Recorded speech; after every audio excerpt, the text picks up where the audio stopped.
selecting a pattern and fabric. Select the easiest pattern with flowing lines and forgiving fit to experiment with soft cottons or knits that iron smoothly before cutting. Trace pattern pieces onto fabric match grain lines. Start simply sew darts, side seams, and neckline.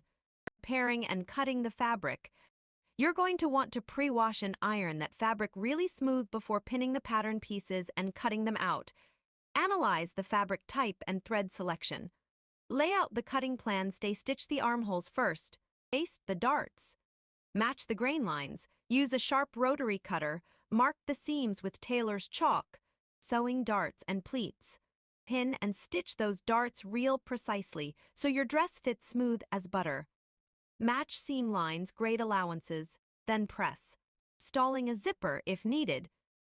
Here's your zip girl. Over half of home sewers report feeling intimidated when installing zippers, but with a few basic tips, you'll be zipping up dresses in no time. Measure and mark zipper placement on fabric with pins. Line up zipper coil to markings and baste in place. Sew slowly from bottom to top using a zipper foot. Check alignment often and make adjustments as needed.